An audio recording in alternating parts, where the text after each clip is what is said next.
दोस्तों, सीधा जेल से मैं आप लोगों के बीच में आ रहा हूं।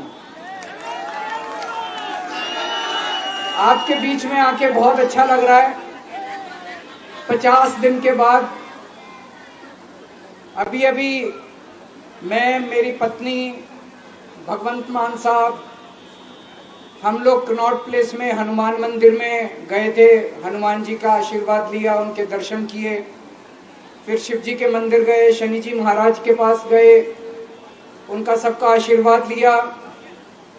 बजरंगबली की खूब कृपा है हमारे ऊपर, हमारी पार्टी के ऊपर, देशवासियों के ऊपर। उन्हीं की कृपा से आज अचानक मैं आप लोगों के बीच में हूं। नहीं तो किसी को उम्मीद नहीं थी कि चुनाव के बीच में मैं जेल से बाहर आ जाऊंगा, लेकिन ऊपर बजरंगबली की कृपा है, हनुमान जी की कृपा है हम लोगों के ऊपर, और चमत्कार हुआ और आज मैं आप लोगों के बीच में हूं। दोस्तों, हमारी आम आदमी पार्टी एक छोटी सी पार्टी है, 2 राज्यों के अंदर है, अभी 10 साल पुरानी पार्टी है। हमारी पार्टी को कुचलने में, खत्म करने में प्रधानमंत्री जी ने कोई कसर नहीं छोड़ी। एक साथ हमारी पार्टी के 4 टॉप के नेता जेल भेज दिए एक साथ। अरविंद केजरीवाल, मनीष सिसोदिया, संजय सिंह, सत्येंद्र जैन। बड़ी बड़ी पार्टियों के अगर 4 टॉप के नेता जेल चले जाएं, पार्टी खत्म हो जाती है। आम आदमी पार्टी के 4 टॉप के नेता इन्होंने जेल भेज दिया। उन्होंने सोचा कि पार्टी खत्म हो जाएगी, लेकिन ये पार्टी नहीं है, ये एक सोच है। जितना ये खत्म करना चाहते हैं उतना ये बढ़ती जाती है, उतना ये बढ़ती जाती है। ये क्रश करना चाहते हैं प्रधानमंत्री जी आम आदमी पार्टी को। जो लोग मोदी जी से मिलने जाते हैं, वो कई लोग हमें भी जानते हैं, वो बाहर आके हमें बताते हैं कि आपके बारे में सबसे पहले मोदी जी से जो भी मिलने जाता है, सबसे पहले वो केजरीवाल की और आम आदमी पार्टी की 10 से 15 मिनट बात करते हैं। उनको कहते हैं कि आने वाले समय के अंदर आम आदमी पार्टी ही देश को भविष्य देने वाली है। वो खुद भी मानते हैं। इसीलिए वो चाहते हैं कि आज ही आम आदमी पार्टी को बढ़ने से रोका जाए, इनको कुचल दिया जाए। ये तानाशाही है। अगर उनको लगता है कि आम आदमी पार्टी आने वाले समय में बीजेपी को चैलेंज देने वाली है, आप अच्छे काम करो, आप देश को भविष्य दो। आज आपकी सरकार है केंद्र के अंदर, आप देश के लिए काम करोगे, आम आदमी पार्टी को कोई पूछेगा ही नहीं। लेकिन आप कुछ काम नहीं करो और आम आदमी पार्टी को कुचल दो, ये जनतंत्र नहीं है, ये इस देश की जनता पसंद नहीं करती। इन्होंने आम आदमी पार्टी को कुचलने में कोई कसर नहीं छोड़ी। छोटे से लोग हैं हम लोग, छोटी सी पार्टी है। 75 साल के अंदर इस कदर किसी पार्टी को और उसके नेताओं को प्रताड़ित नहीं किया गया जिस तरह से प्रधानमंत्री मोदी जी ने आम आदमी पार्टी को प्रताड़ित करने की कोशिश की है। मेरे को इन्होंने जेल भेज दिया। प्रधानमंत्री जी कह रहे हैं मैं भ्रष्टाचार से लड़ रहा हूं। देश के सबसे बड़े चोर, उचक्के और डकैतों को उन्होंने अपनी पार्टी में शामिल कर लिया।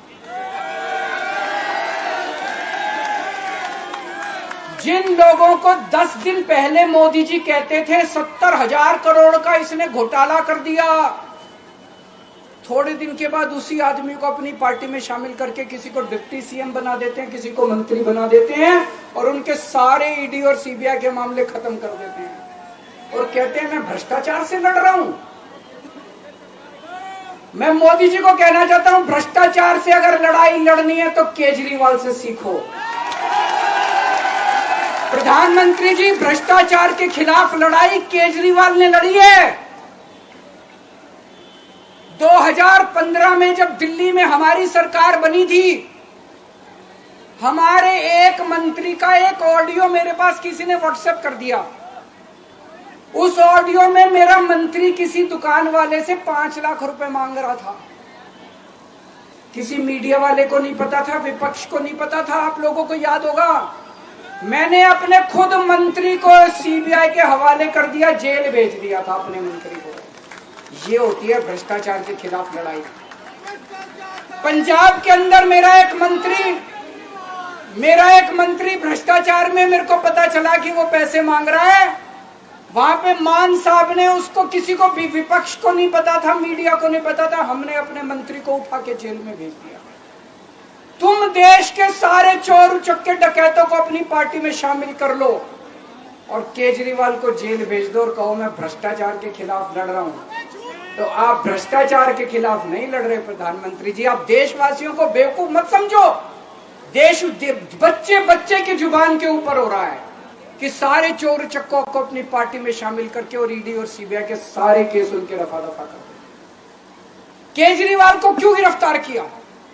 केजरीवाल को गिरफ्तार करके उन्होंने एक मैसेज दिया है सारे देश को कि अगर मैं केजरीवाल को गिरफ्तार कर सकता हूं तो किसी को भी गिरफ्तार कर सकता हूं। कोई केस नहीं होगा, कोई मामला नहीं होगा, तब भी मैं तुमको गिरफ्तार कर सकता हूं। एक बेहद खतरनाक मिशन चालू किया हुआ है प्रधानमंत्री जी ने, बहुत ही खतरनाक। देशवासियों को यह समझने की, अब जब मैं बोलने जा रहा हूं, समझने की जरूरत है। उस मिशन का नाम है वन नेशन वन लीडर। देश के सारे नेताओं को खत्म करना चाहते हैं मोदी जी, और इसको 2 स्तर के ऊपर इस मिशन को चला रहे हैं। जितने विपक्ष के नेता हैं उनको जेल भेजेंगे और जितने बीजेपी के नेता हैं उनको सबको निपटा देंगे, उनकी राजनीति खत्म करते जाएंगे, उनको सबको निपटाते जाएंगे। विपक्ष के अंदर आज इन्होंने मनीष सिसोदिया को जेल भेज दिया, संजय सिंह को जेल भेज दिया, सत्येंद्र जैन को जेल भेज दिया, केजरीवाल को जेल भेज दिया, हेमंत सोरेन को जेल भेज दिया, ममता दीदी के कई मंत्रियों को जेल भेज दिया, स्टालिन के कई मंत्रियों को जेल भेज दिया, केरला के सीएम के पीछे पड़े हैं। अगर ये चुनाव जीत गए, मेरे से लिखवा लो एफिडेविट के ऊपर, थोड़े दिन के बाद ममता दीदी जेल में होंगी, तेजस्वी यादव जेल में होगा, स्टालिन साहब जेल के अंदर होंगे, पिनरई विजयन जेल के अंदर होंगे, उद्धव ठाकरे जेल के अंदर होंगे, जितने विपक्ष के नेता ये सारे जेल के अंदर होंगे। अगर ये चुनाव जीत गए, इन्होंने बीजेपी का एक नेता नहीं छोड़ा। आडवाणी जी की राजनीति खत्म कर दी इन्होंने, मुरली मनोहर जोशी की राजनीति खत्म कर दी, सुमित्रा महाजन की, शिवराज सिंह चौहान जिसने मध्य प्रदेश का चुनाव जीत के दिया इन लोगों ने, शिवराज सिंह चौहान ने उसको मुख्यमंत्री नहीं बनाया, उसकी राजनीति खत्म कर दी। वसुंधरा राजे की राजनीति खत्म कर दी इन्होंने, खट्टर साहब की राजनीति खत्म कर दी, डॉक्टर रमन सिंह की राजनीति खत्म कर दी। अब अगला किसका नंबर है? योगी आदित्यनाथ। अगर ये चुनाव जीत गए, मेरे से लिखवा लो, 2 महीने के अंदर उत्तर प्रदेश का मुख्यमंत्री बदल देंगे। योगी आदित्यनाथ की राजनीति खत्म करेंगे, उनको भी निपटा देंगे। यही तानाशाही है दोस्तों। वन नेशन वन लीडर ये चाहते हैं, एक ही तानाशाह इस देश के अंदर बचेगा, एक ही तानाशाह इस देश के अंदर बचेगा। हमारा देश बहुत महान है, 4000 5000 साल पुराना हमारा देश है। इसके पहले पिछले 4000 साल में कई मौके आए जब इस देश के ऊपर तानाशाहों ने कब्जा करने की कोशिश की, लेकिन हमारे देश के लोगों ने उन तानाशाहों का तख्ता उखाड़ के फेंक दिया। जब जब हमारे देश में ऐसा मौका आया कि तानाशाह ने हमारे देश के ऊपर कब्जा करने की कोशिश की, इस देश की जनता ने उसका तख्ता उखाड़ के फेंक दिया। आज एक तानाशाह इस देश से जनतंत्र खत्म करना चाहता है, आज एक तानाशाह इस देश से लोकशाही खत्म करना चाहता है। मैं पूरे तन मन धन से लड़ रहा हूं, संघर्ष कर रहा हूं उस तानाशाह के खिलाफ। 140 करोड़ लोगों का साथ चाहता हूं मैं। मेरे अकेले के करने से नहीं होगा। 140 आज मैं आप लोगों से भीख मांगने के लिए आया हूं, 140 करोड़ लोगों से। 140 करोड़ लोगों से भीख मांगने के लिए हूं, मेरे देश को बचा लो, मेरे भारतवर्ष को बचा लो, मेरा भारत बहुत महान है। इस तानाशाही से बचा लो मेरे दोस्त, मेरे देश को।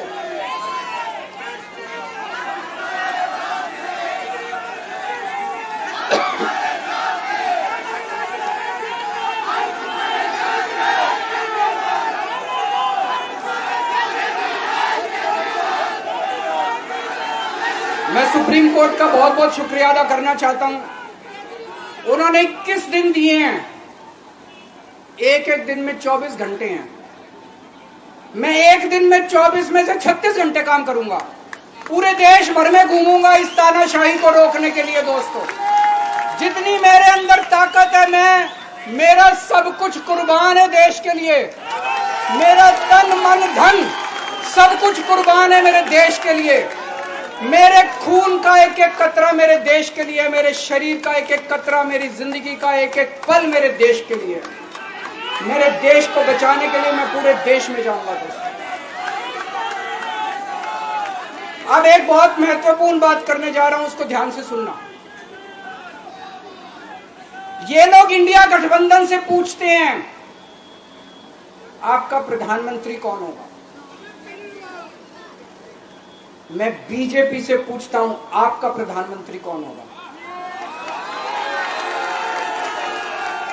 आप लोग सोच रहे होंगे केजरीवाल क्या बात कर रहा है, मोदी जी होंगे। नहीं, मोदी जी अगले साल 17 सितंबर को 75 साल के हो रहे हैं। बीजेपी के अंदर मोदी जी ने 2014 में मोदी जी ने खुद ने रूल बनाया था कि बीजेपी के अंदर जो भी 75 साल का होगा उसको रिटायर कर दिया जाएगा।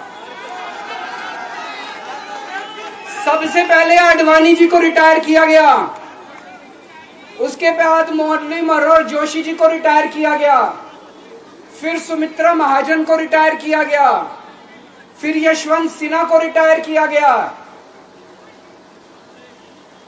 अब मोदी जी अगले साल 17 सितंबर को रिटायर होने वाले हैं। तो मैं बीजेपी से पूछना चाहता हूं आपका प्रधानमंत्री का दावेदार कौन है। दोस्तों, अगले साल 17 सितंबर तक अगर इनकी सरकार बनी, तो उस पर भी आऊंगा मैं।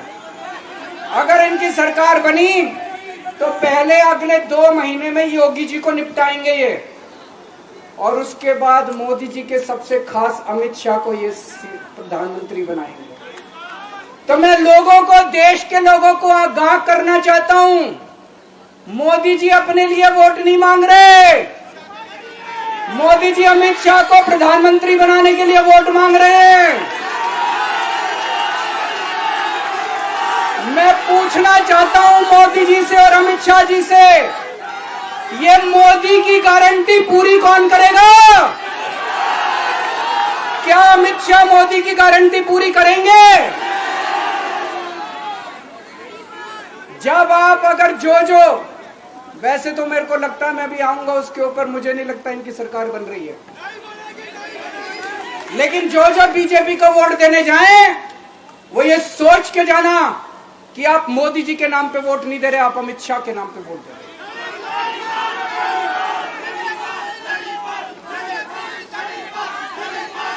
अब एक खुशखबरी है आप लोगों के लिए, अब एक खुशखबरी है। सबको बता देना, जो मैंने बातें कही है बड़ी सोच समझ के कही है। वहां बैठ के यही सोच रहा था 50 दिन से।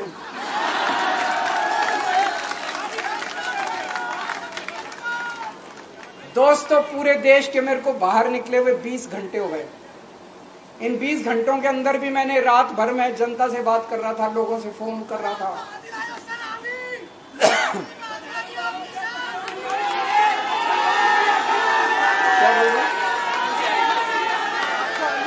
रात को आंधी आई थी,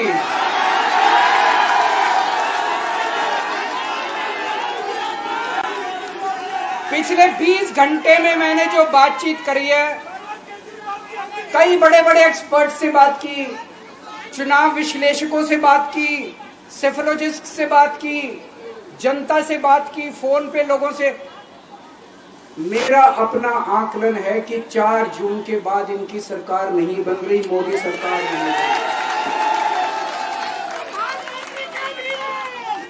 दोस्तों, अगर मैं गलत हूं तो मेरे को बताना, हरियाणा में इनकी सीट कम हो रही है, राजस्थान में कम हो रही है, कर्नाटक में कम हो रही है, दिल्ली में कम हो रही है, बिहार में कम हो रही है, महाराष्ट्र में कम हो रही है, कर्नाटक में कम हो रही है, बंगाल में कम हो रही है, झारखंड में कम हो रही है।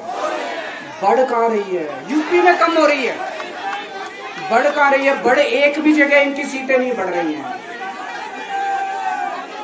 मेरा अपना मानना है, और सट्टा बाजार में भी जो चल रहा है, इनकी 220 से 230 के बीच में सीट आ रही है, उससे ज्यादा सीट नहीं आ रही। मोदी सरकार नहीं बन रही है, केंद्र में इंडिया गठबंधन की सरकार बन रही है। आम आदमी पार्टी उस सरकार का हिस्सा होगी, दिल्ली को पूर्ण राज्य दिलाएंगे। दिल्ली का एलजी लोगों का एलजी होगा, दिल्ली का एलजी दिल्ली वालों का एलजी होगा। गुजरात से आया हुआ अभी, दिल्ली के लोगों का एलजी होगा, दिल्ली के लोगों का विकास होगा। एक और पॉइंट है, जब मैं जेल के अंदर था तो कुछ लोगों ने यह मुद्दा उठाया, केजरीवाल सीएम पद से इस्तीफा क्यों नहीं देता। दोस्तों, केजरीवाल को कभी किसी पद का लालच नहीं हुआ। मैं आप मंत्री, मुख्यमंत्री, प्रधानमंत्री ये सब बनने नहीं आया। इनकम टैक्स में कमिश्नर की नौकरी करता था। कमिश्नर की नौकरी छोड़ के दिल्ली की झुग्गियों के अंदर 1 नहीं, 2 नहीं, 3 नहीं, 10 साल तक मैंने दिल्ली की झुग्गियों के अंदर काम किया है, सुंदर नगरी और नंदनगर की झुग्गियों के अंदर, इनकम टैक्स कमिश्नर की नौकरी छोड़ के। जब मेरे को दिल्ली की जनता ने पहली बार सीएम बनाया, असूलों के ऊपर 49 दिन के अंदर सीएम पद से इस्तीफा दे दिया था। एक चपरासी की नौकरी कोई नहीं छोड़ता। सीएम बनने के लिए लोग अपना दायां हाथ कटाने के लिए तैयार होते हैं। मैंने खुद से अपने आप सीएम की कुर्सी को लात मार दी थी 49 दिन के अंदर। मेरे लिए सीएम पद इंपॉर्टेंट नहीं है। आज मैंने सीएम पद से इस्तीफा क्यों नहीं दिया जेल जाने के बाद? दोस्तों, पिछले 75 साल में भारतवर्ष में इतने राज्यों के चुनाव हुए, इतने राज्यों के चुनाव हुए, दिल्ली के अंदर सबसे ऐतिहासिक बहुमत से आम आदमी पार्टी जीती। 55-56% वोट, एक बार 67 सीट, एक बार 62 सीट। इतने भारी बहुमत से आज तक कोई राज्य की सरकार 75 साल में नहीं जीती। इतने भारी बहुमत से जीतने के बावजूद झूठा केस, अब उनको पता है वो हमें हरा नहीं सकते दिल्ली के अंदर। उन्हें पता है अगले 20 साल तक दिल्ली में आम आदमी पार्टी को कोई नहीं हरा सकता। तो उन्होंने एक षड्यंत्र रचा, राजनीतिक षड्यंत्र रचा। केजरीवाल को झूठे केस में जेल भेज दो, केजरीवाल को इस्तीफा देना पड़ेगा, केजरीवाल की सरकार गिर जाएगी। उन्होंने ये षड्यंत्र रचा। मैंने कहा मैं भी इस्तीफा नहीं दूंगा। तुम अगर जनतंत्र को जेल में कैद करोगे तो जनतंत्र जेल से चला के दिखाएंगे। दोस्तों, सरकार भी जेल से चला के दिखाएंगे। कतई इस्तीफा, तुम्हारे ट्रैप में फंसने वाले नहीं हम। ये अगर हेमंत सोरेन साहब को भी इस्तीफा नहीं देना चाहिए था, जेल से सरकार चलानी चाहिए। अगर हमने इस्तीफा दे दिया, ये तो बड़ा अच्छा है इनके लिए। जिस राज्य के अंदर ये चुनाव हारेंगे उसके मुख्यमंत्री को पकड़ के जेल में डाल दो, सरकार गिरा दो। उसके मुख्यमंत्री को पकड़ के जेल में डाल दो, सरकार। आज मैं अगर दिल्ली की जेल के अंदर रह के दिल्ली की जेल से इस्तीफा नहीं दे रहा, वो इस तानाशाही के खिलाफ संघर्ष कर रहा हूं, इसको समझ लेना। केजरीवाल को किसी पद का लालच नहीं है। सीएम तो 100 सीएम की कुर्सी देश के नाम कुर्बान है। मुझे पता चला, मेरे जेल जाने से बहुत लोग भावुक हुए, खासकर मेरी माँ, बहनें, महिलाएं बहुत रोई। कईयों ने बहुत मन्नतें मांगी। मैं सबका बहुत बहुत शुक्रिया अदा करना चाहता हूं, जिन लोगों ने अपनी दुआएं, करोड़ों लोगों ने अपनी दुआएं भेजी हैं। पूरी दुनिया भर से करोड़ों लोगों ने दुआएं भेजी। उन्हीं के आशीर्वाद का कमाल है कि आज मैं आप लोगों के बीच में हूं। आप लोग सब लोग सुखी रहें, देश खूब तरक्की करे, फले फूले, आप सब लोग खूब खुश रहें, ऐसी मेरी प्रभु से इच्छा है। भारत माता की